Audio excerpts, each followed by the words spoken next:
So the theme of the Nines this year is on game changers. And I'm not sure if this was quite revelatory to you, but it certainly was to me. And seeing it in black and white in the New York Times on August the 1st, 2010, and the article was about taking a break from the Lord's work, having to do with clergy burnout and stress.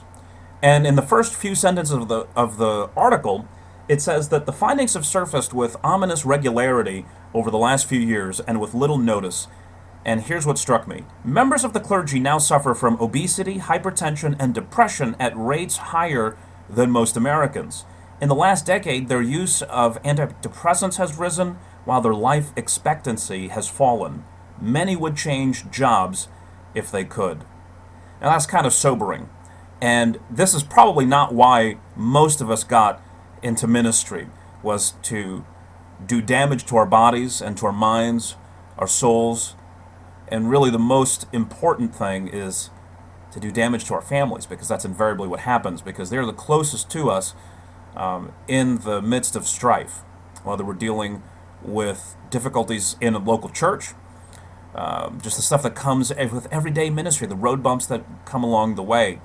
And if not taken care of, can lead to profound stress, profound burnout, flame out, toasting, and a lot of stories I think we all know about are people who started in the ministry, great guns, they went to seminary, but now they're the most educated real estate agents out there, or the most educated salespeople, or fill in the blank. One of the things that I found to be really helpful, and God has allowed me to be able to minister in these certain ways, is encouraging those of us who are involved in pastoral ministry to make sure that we are caring for ourselves, because we ourselves are caregivers spiritually. We deal with people in their most emotional times, whether they're good emotional times like weddings and baptisms, but also in the low moments, dealing with people in times of death, loss, tragedy, and all of these things add up. And once we get to that point of severe burnout, we get to the point that only the lows in our ministries register. We can't really appreciate the good things that God is doing, the highs that God has allowed for us to experience, whether it be salvations, church growth, increased number of baptisms, all those things that we see as metrics in the kingdom of God. We can't even see those good things, which are very obvious, very apparent, because we're so focused on the lows. And that's when you know that the real burnout has happened, is you can only see the lows. You can't even see the obvious high points that God has opened the door for you. Now, as a caregiver, as a pastor, and I think all of us would be agreed on this, is that we give people permission to do all kinds of things. Whether they're in a moment of grieving, we tell them, it's okay, you can grieve. Take your time. Mourn that loved one, and take your time. We tell people it's okay to be tired, or it's okay to be exhausted, it's okay to be weary, you've done a lot. But very rarely do we have people in our own lives who can say that to us. It's okay to grieve because you suffered a loss in your ministry or in your personal life. It's okay to be exhausted, it's okay to be tired, it's okay to be weary.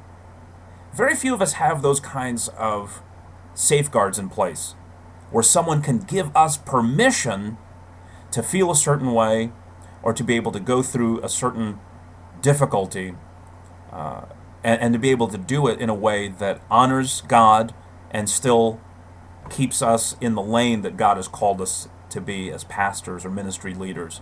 So here's the game changer for me, is to have regular intervals of rest, of recreation, and also to have these nets of grace, really, which are accountability structures, whether you're in a denomination and you have these layers of accountability. But if you don't have that benefit, is to seek out other pastors, preferably having kind of a two-tier system. One tier is an elder brother or sister in the Lord who can tell you, I dealt with this very same thing a few years back, and here's how I dealt with it. So that'd be the first tier, is have an elder brother or an elder sister in the Lord who can walk you through that.